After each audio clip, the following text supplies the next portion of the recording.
ஓம் சக்தி. சக்தியில் அனைவருக்கும் என்னுடைய அன்பான வணக்கம். சக்தியிலே நம்ம லோகநாயகி பற்றி உங்களுக்கு தெரியும், ஏற்கனவே சொல்லிக்கிறேன். இறந்து போன அவருடைய தாத்தாங்க, அம்மாவுடைய அப்பா. அவர் கனவுல எனக்கு பசிக்குதே, சுவர் ஓடுன்னு கேட்குறாரு. இவங்க உறவினர்கள்லாம் ஏதாவது உணவுப் பொருளெல்லாம் கொண்டு அவர் முன்னால் சாப்பிட சொல்லி வைக்கிறாங்க, பரிமாறுறாங்க. அவரால் அந்த உணவுப் பொருளை எடுத்து சாப்பிட முடியவில்லை. கை பக்கத்தால் போகுது, ஆனால் உணவுப் பொருளை தொட முடியலைங்க. அந்த மாதிரி ஒரு நிலை இருக்குது. அதனால பசியோடு தான் இருக்கார். எடுத்து வாயில் போக முடியலையே. அப்புறம் சொல்கிறாரு, இவங்கெல்லாம் கொடுத்தா என்னால் சாப்பிட முடியாது. அப்போ லோகநாயகனுடைய தங்கச்சி லீலா மருவத்தூர் மாதம் போய் அமாவாசை வேலு குச்சி போட்டுருக்குறான். உன் தங்கச்சி எனக்கு சாப்பாடு போட சொல்லு அப்படின்னு அவர் சொல்கிறார். இவங்க இந்த விஷயத்த தங்கச்சிக்கிட்ட சொல்லாமல் லீலா அதே மாதிரி என் தாத்தாவினுடைய ஆன்மா சாந்தி அடைய வேண்டும், அவர் நலம் பெற வேண்டும் சொல்லி வேண்டி அமாவாசை வேலில் குச்சி போட்டாளுங்க. அதுக்கு பின்னாலிங்க மறுபடியும் தாத்தா லோகநாயகி கனவில் இப்போ எனக்கு பசியே இல்லை, நீ சாப்பாடு போட்டா, அந்த தங்கச்சி சாப்பாடு போட்டா இப்போ இந்த வயிறு நம்பி போச்சு, இப்போ பசி இல்லாமல் நான் நிம்மதியாக இருக்கிறேன் அப்படின்னு சொல்கிறார். அதே மாதிரி இவர் இறந்து போன உறவினர்கள் முன்னோர்கள் அத்தனை பேரும் பசி இல்லாமல் சந்தோஷமாக நிம்மதியாக நல்ல தூய்மையை கட்டிக்கிட்டு சந்தோஷமாக இருக்கிறாங்க. அப்படி ஒரு காட்சியை அம்மா காமிச்சாங்க சக்திகளை. அடுத்துங்க அதே தாத்தா மறுபடியும் வந்தார்.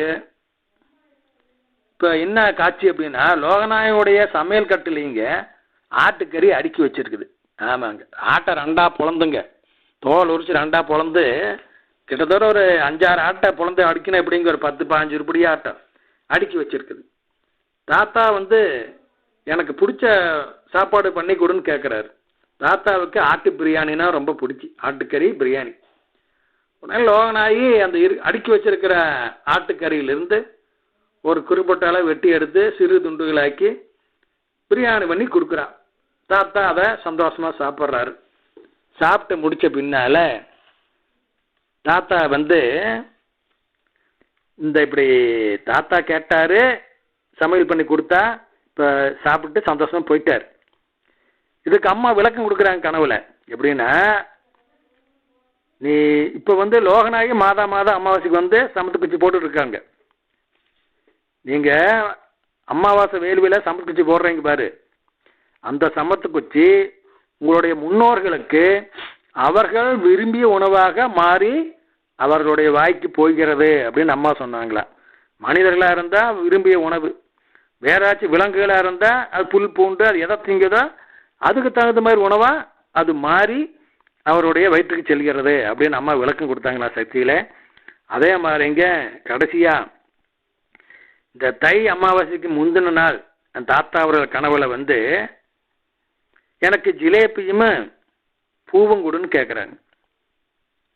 இங்கே முல்லைப்பூ பக்கத்தில் இருக்குது. ஒரு முளத்தை எடுத்து அறுத்து கையில் கொடுக்குறார்.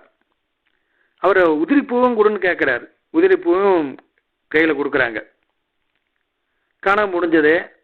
லோகனை நினச்சி பார்க்குறா, தாத்தா இதெல்லாம் கேட்பாராட்டுன்னு. சரி, மருவத்தூர் போகும்பொழுது அங்கே ஏழை பக்தர்களுக்கு அல்லது ஏழை மக்களுக்கு ஜிலேபி கொடுக்கலாம். இங்கிருந்தே ஒரு 2 கிலோ ஜிலேபி வாங்கிட்டு போய்ங்க, நல்ல குவாலிட்டியான ஜிலேபியா.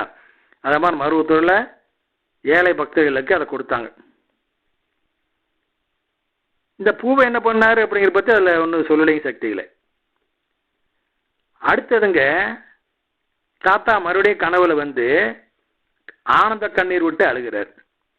லோகநாயகி தாத்தாவை கட்டி பிடிச்சி தேத்துறா. ஏன் தாத்தா அழுகிறீங்க, ஏன் அழுகிறீங்க? இல்லை, நீ எங்கள் குலத்தில் பிறந்தது நாங்கள் செய்த புண்ணியம். நாங்கள் என்ன புண்ணியம் பண்ணுமோ தவம் பண்ணுமோ தெரியல, நீ எங்கள் குலத்தில் பிறந்திருக்கிற, நீ பிறந்ததுனால தான் நாங்கள் எல்லாரும் நல்ல கதை அடைகிறோம் அப்படின்னு அம்மா சொன்னாருங்களா. சொல்லிட்டு சந்தோஷமா லோகநாயகி ஆசீர்வாதம் பண்ணிட்டு மறைஞ்சாருங்களா. இது கனவுல நடக்குதுங்க. கனவு முடிஞ்சு திடுக்கிட்டு பார்த்தா லோகநாயகி கையில் இங்கே செல்ஃபோன் இருக்குது. எப்படி கையில் செல்ஃபோன் வந்ததுன்னு லோகநாயகிக்கு தெரியல. அதில் ஒரு வார்த்தை வருது. என்ன அப்படின்னு? கிளியர். ஆமாங்க, எல்லாம் நேராகி போச்சு. கிளியர் அப்படிங்கிற வார்த்தை அதில் வருது. அம்மாவுக்கு விளக்கம் கொடுக்குறாங்க. மகளே, உன் தாத்தா இனி பிறக்க மாட்டார், அவருக்கு நான் முக்தியை கொடுத்து விட்டேன்.